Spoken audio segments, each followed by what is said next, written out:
Zhang Henshui's Cause of Crying and Laughing Chapter 9. Hoshino scratches his temples in front of the wind when he is sent back to the car, and the common people in the singing venue look at the flowers in the mist. But it was said that Feng Shi was playing the ukulele in the house to see off Jiashu, and with a bang, the string broke, and both of them were stunned. Not first, not last, but there was another clang in the yard, as if something had been smashed. Feng Shi was startled and quickly ran to the yard to see what it was. At the door of the kitchen, noodle soup was spilled all over the floor. Aunt Shen was holding some porcelain pieces and throwing them into the dirt basket. When she saw Feng Shi coming out, she stuck out her tongue, pointed toward the room, and waved her hand. Feng Shi took a step closer and asked quietly, "What's wrong with you?" Aunt Shen said, "I made the noodles and was about to take them to the house, but my hand slipped, and they fell to the ground and shattered. It doesn't matter. I made 3 bowls, but I won't eat them.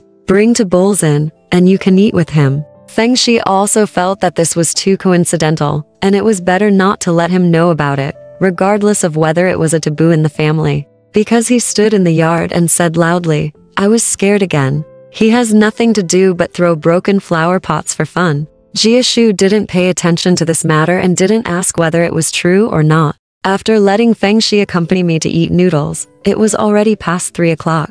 Jiashu said, "It's getting late, I have to go back." After hearing this, Feng Shi looked at him in silence. Jiashu held her hand, held it with one palm, and stroked the back of her hand with the other. He smiled and said, "Don't worry, no matter what, I will be back within 2 months." Feng Shi remained silent and whispered. He nodded his head, took out the handkerchief under his side with his left hand, and wiped his eyes from left to right. Jiashu said, "Why is that? It's only 6 or 7 weeks, and it's gone as soon as I said it." As he spoke, he took Feng Shi's hand and walked out of the yard.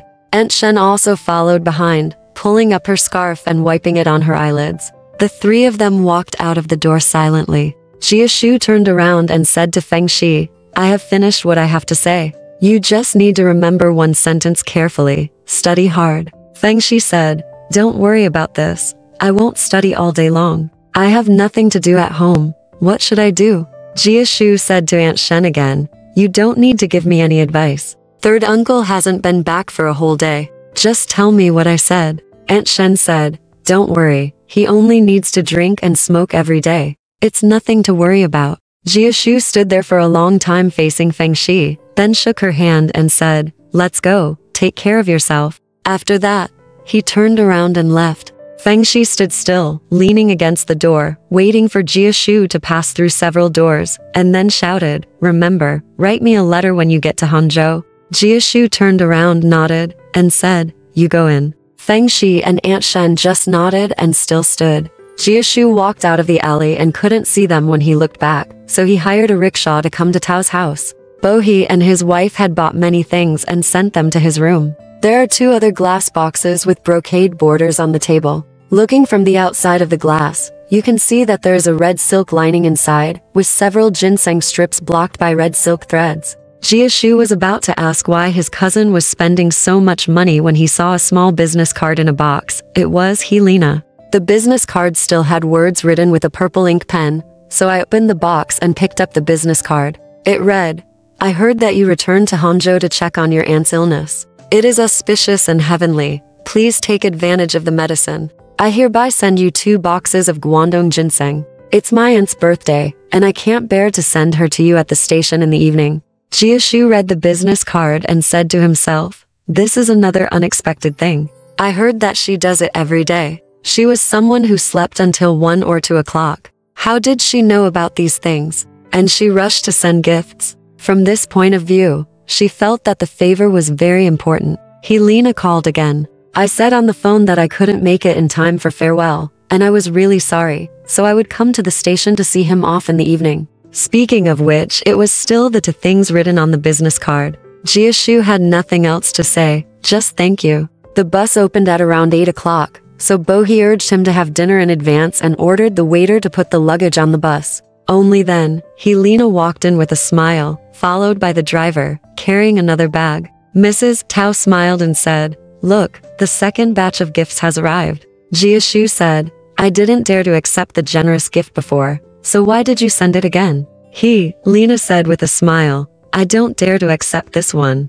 It's a gift. I've been on the Tianjin bus many times, and there's no other good fruit besides the cigar. I brought this with me to break the loneliness of the long distance. Bohe never left the half of the cigar. He had a cigarette in his mouth and was walking in the corridor with his hands clasped behind his back. He had already put a hat on his head. He was just waiting for Jiashu to go out. After hearing what Helena said, he suddenly ran in from outside the house and said with a smile, "When did the lady have such a great invention? Can fruit break the silence?" Helena bent down, picked up half a cigar on the floor, and said with a smile, "This is also the first time I have seen that the cigarette in Mr. Tao's mouth will fall to the ground." Mrs. Tao said, "Don't joke, the clock is coming. Get in the car quickly. The car has been bought already, don't miss it. Throw away dozens of dollars." Jiashu didn't dare to delay, so the four of them walked out of the door together. Bohe and his wife took a car by themselves and left first.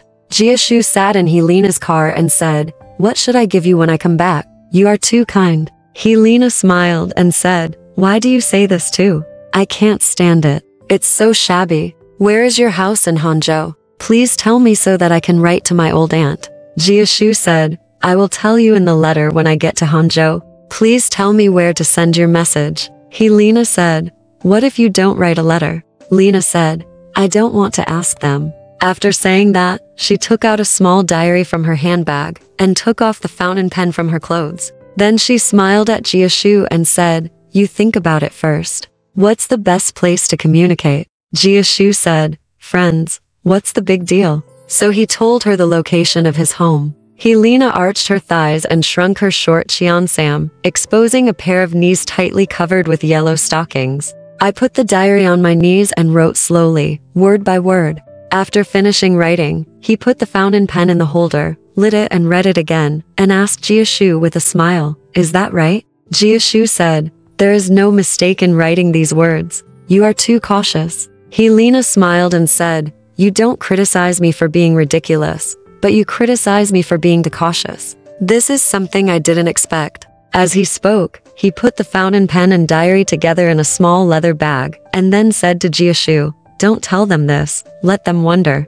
Jiashu nodded casually, without agreeing to anything. When the bus arrived at the station, Helena carried a small leather bag for him and walked into the station. Bohe and his wife were already waiting in the first-class carriage house. When they got to the car, Mrs. Tao said to Jiashu, "You have a good chance today. There are very few first-class passengers. You can stay in this room by yourself." Bohe said with a smile, "It takes 2 days to sit in the car. Sitting alone in the room, it still feels weird." Mrs. Tao kicked the fruit bag placed on the carriage board twice, and said with a smile, "What's the big deal? I have this thing, it's okay." Breaking the silence of the long distance. This made everyone happy again. Helena smiled and said, "Mrs. Tao, just remember, don't say the wrong thing in front of me in the future. If you say something wrong, I will take advantage of you." Mrs. Tao said, with a smile, "Yes, there is always that one day. If you don't catch the hind legs, how can you throw it over the wall?" Helena still didn't understand this, and looked at Mrs. Tao blankly. Mrs. Tao smiled and said, "This is a proverb, don't you understand? It's called entering the room, throwing over the wall." After hearing this, Jiashu felt that her words were a bit too revealing. She was afraid that Lena, would be angry, but instead she smiled, stretched out her hand on Mrs. Tao's shoulder, and patted her gently. There were 2 pieces of luggage and 4 people in this room, so it was too cramped. Jiashu said, "We are about to drive, please go back." Mrs. Tao glanced at Bohe, and said with a smile, "How about we take a step first?" Bohe then told Jiashu a few words to be careful. "To take care of my aunt's illness, I wrote a letter when I got home, and then got off the bus." At this time, Helena was standing in the corridor, leaning against the window, silent. Jiashu had no choice but to say to her, "Miss, please come back too." Helena said, "I'm fine." After saying these 3 words, she still didn't move. Bohe and his wife had already left the platform. The family tree is because she has not left. He invited her to come and sit in the house. She held the little leather bag in her hand, and just caressed it. Jiashu couldn't help but urge her to get out of the car, so he started chatting with her and went to pack her luggage. Suddenly, the car bell rang loudly on the platform, but Helena opened her small purse and came over with something in her hand. She smiled and said, "I have something else for you." When she handed the thing over, her face couldn't help but smile slightly, a little flushed. Jiashu took it and looked at it, but it was a 4-inch half-length photo of her. After looking at it, he cupped his hands and said thank you. Helena had already walked out of the garage door and didn't want to listen anymore. Jiashu opened the window and saw her standing on the platform, so he said, "You can go back now." Helena said, "Since we are driving quickly, why not wait for the car to drive before leaving?" As he spoke, the train had slowed down. As the train moved, Helena took 2 hurried steps with the train and said with a smile, "Please send me a letter when you get there. Don't forget, don't forget." With one of her right hands, she had already held up a pink silk handkerchief and waved it in the air. Jiashu relied on the window and gradually moved away from Helena. Finally, the figures were confused and could not be seen clearly, so he sat down. I looked at the photo she handed me carefully and felt that the photo was more dignified than the person. The paper is smooth and mark-free, of course, it was newly photographed. This also shows that she is a person and considerate. He was full of worries about his mother's serious illness, but with Helena taking care of it, the worries were relieved a lot. The car was driving, the tickets were checked, the waiter came by, the family tree closed the door, and one person was lost in thought. Suddenly someone outside the door said, "Are you looking for someone named Fan?" "There is someone named Fan in this room." Jiashu was very puzzled. Who was looking for me in the car? He opened the door and saw Guan, Shofeng and Shugu talking to the waiter. He said, "It's Uncle Guan. Where are you going?" "By car." Then they were introduced into the room. Shofeng smiled and said, "We are not going anywhere. We are here to see him off." Jiashu said, "Maybe he couldn't find me in the car, so the car drove away and took you away. Have you paid for a replacement ticket?" Shofeng waved his hands repeatedly and said, No, we didn't plan to come to see you off. After you threw me away, I found a new apprentice of mine from outside the customs and asked him for a ginseng. This thing, although it is not packaged in a glass box, it is an authentic product. I specially sent it to the station and asked you to take it back to make water for the old lady to drink. But as soon as we entered the station, we saw some distinguished guests seeing them off. We, father and son, didn't dare to show up. We bought tickets to Fengtai, waited in the 3rd-class car, and got out of the way. I'll come find you later. While he was talking, he opened a small blue cloth bundle held under his side. Inside was an old paper box for home improvement stockings. When he opened the box, he found clean cotton batting inside and 2 whole ginseng sticks on top. Better than what Helena gave. Jiashu said, "Uncle, you are too polite, and it makes me feel uneasy." Shofeng said, "To tell you the truth, if you ask me to buy this with money, I don't have that much strength. My apprentice is in Jilin. I never ask my apprentice for anything, but this time I told him that I wanted to give him a favor and asked him to find the good ones for me. You made it clear." Jiashu said, "I didn't buy it for you, so I'll accept it now. I just don't dare to be an uncle and a big girl and send them to Fengtai." Shofeng laughed and said, "This is nothing. It will be a pleasure for me and my son to sleep in a small shop in Fengtai tonight and take a leisurely stroll into the city tomorrow morning." Although he said this, Jiashu felt that the old man's meaning was really sincere. He kept saying, "Thank you." Shofeng smiled and said,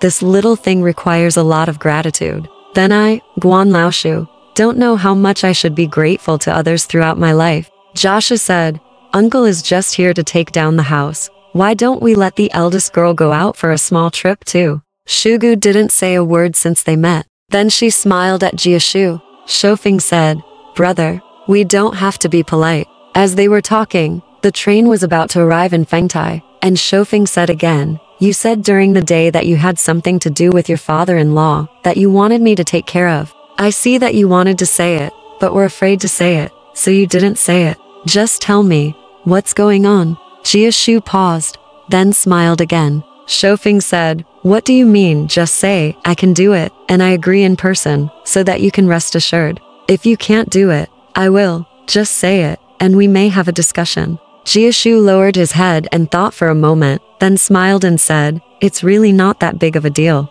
If you two have nothing to do, you can always come and sit there. If they really have something to do, They will ask for advice. When Shofeng asked again, Shugu said, okay, just leave it that way. Look outside.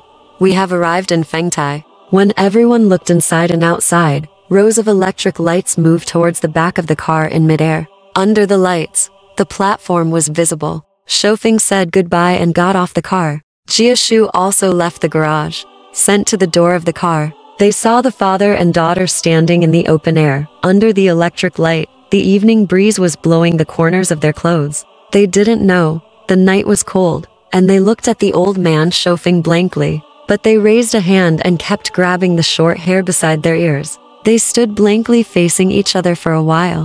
While smiling and nodding, the train slowly moved out of the station. Shofeng and his daughter lost sight of the train. Then they left the station and found a small inn to stay. The next day, I got up early and walked back to Beijing. 2 days later, Shugu was asked to go to Shen's house. The Shen family treated her very well and kept her to eat before letting her go home. Shugu said to her father, there are only 3 people in their family.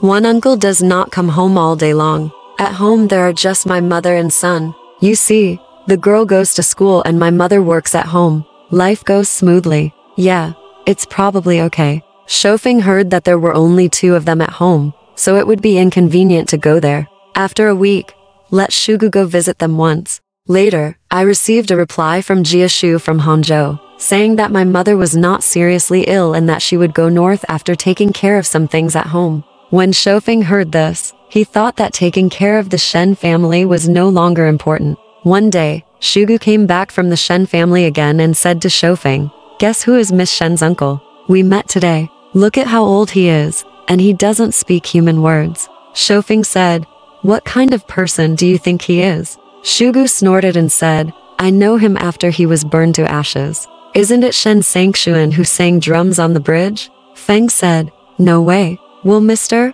Fan be related to such a person? Shugu said, it's not false at all. He came back today and was as drunk as mud.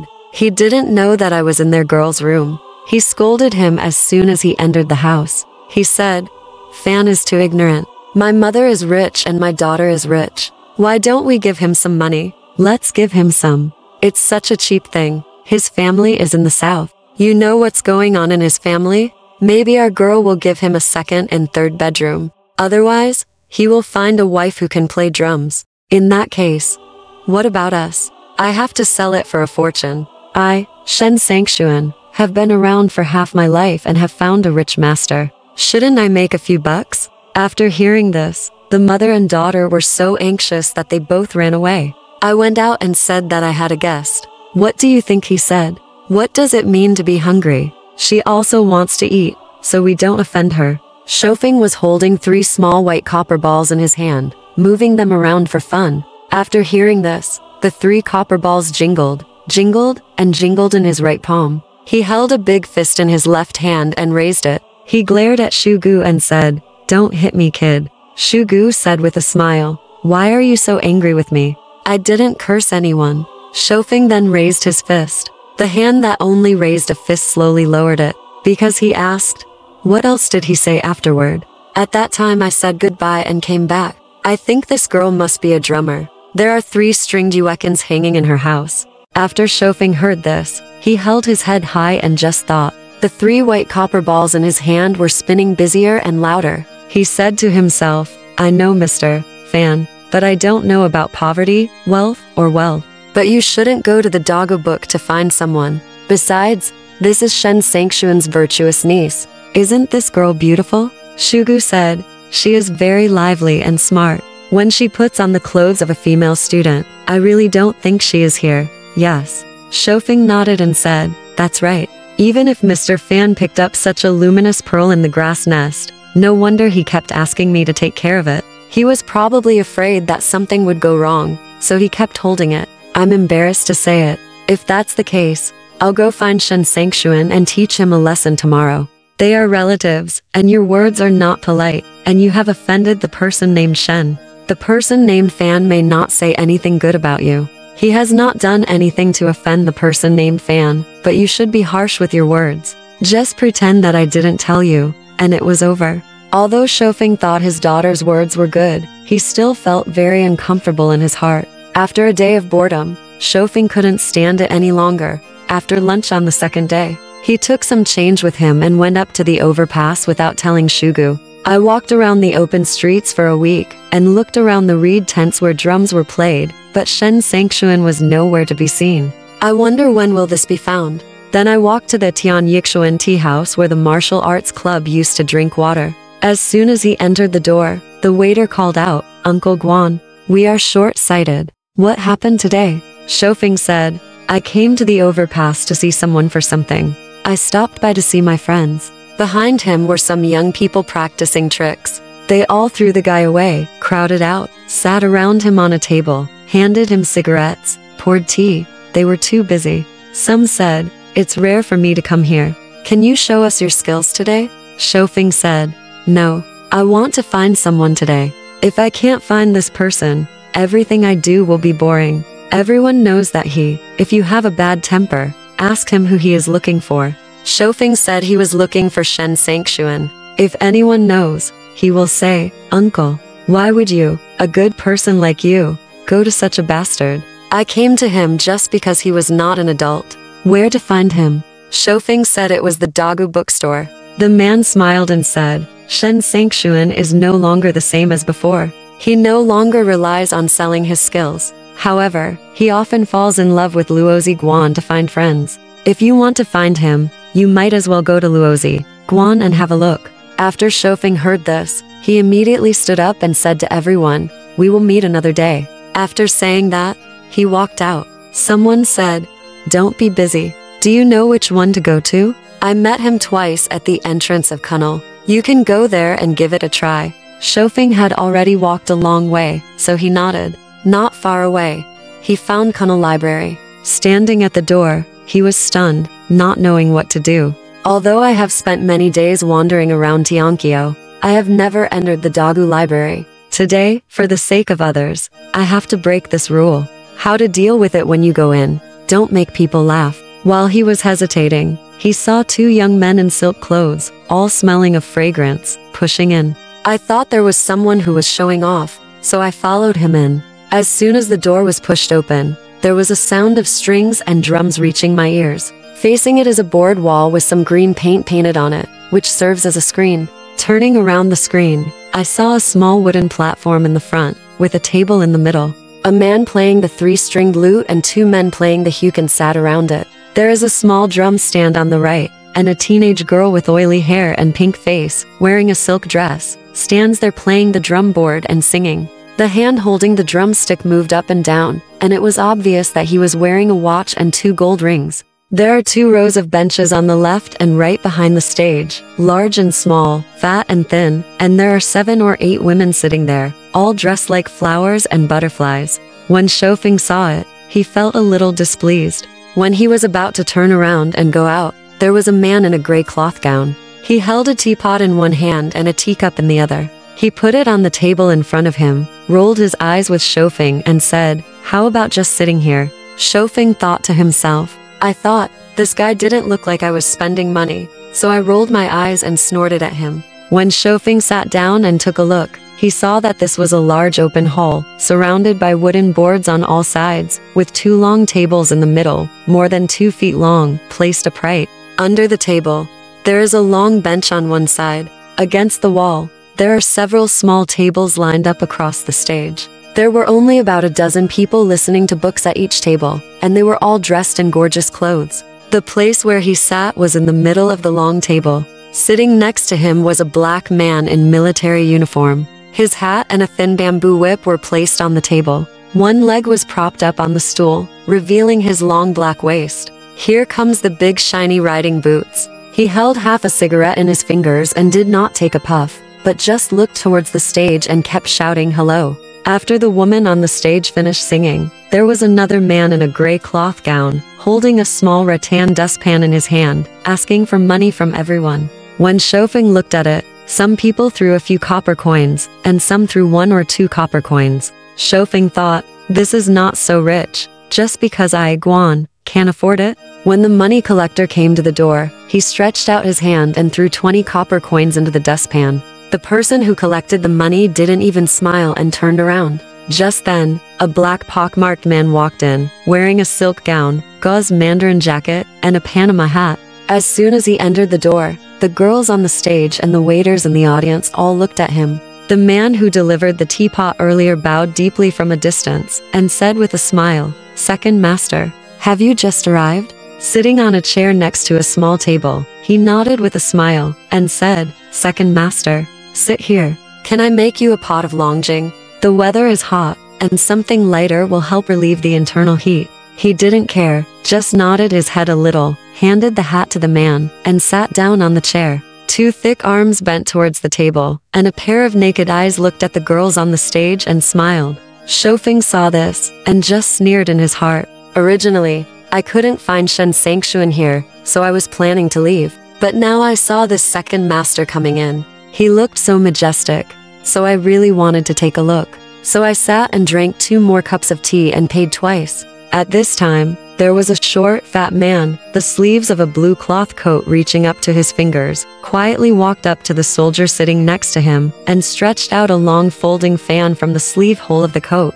He opened the folding fan, stretched it out in front of the soldier, smiled, and said softly, "Why don't you click on it?" Shofeng peeked at the fan and saw writings as big as copper coins. 3-character sentences, 4-character sentences, all are names of books and songs. For example, The Killing of Wife-in-Law by Xingye and Changbanshan Mountain. I knew in my heart that in Ger's poems, there are often some dancing clothes and singing fans, and the name of singing fans is quite famous. The soldier didn't look at the fan, but rolled his eyes at the man and said, "What are you busy with?" The man smiled and agreed, not knowing what he muttered, and then the man left with a smile. A thin man with a yellow face on the stage walked to the stage, looked at the second master, and said, "Miss Hongbao has sung the song. There is nothing to do with her. Let her rest. Now I am especially bothering Miss Qilan. She is good at singing." The song's second sister visits the temple has a particularly loud voice in the last 2 lines.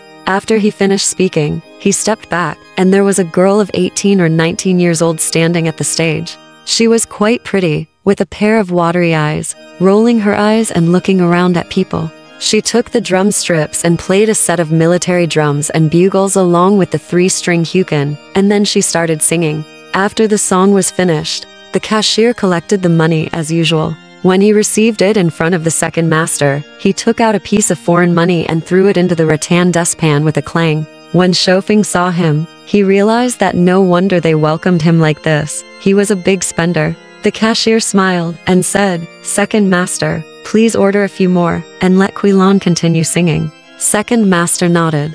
After collecting the money, the girl, Qilan, went on stage. This time she sang very briefly, and it was over in less than 10 minutes. When collecting the money, the second master took out another piece of cash and threw it out. Shofeng waited for a long time, but did not see Shen Sangshuan coming. It was expected that he was not here on time. Waiting here all the time. I can't hear what it means, and I can't see it. It's really uncomfortable. So stand up and walk outside.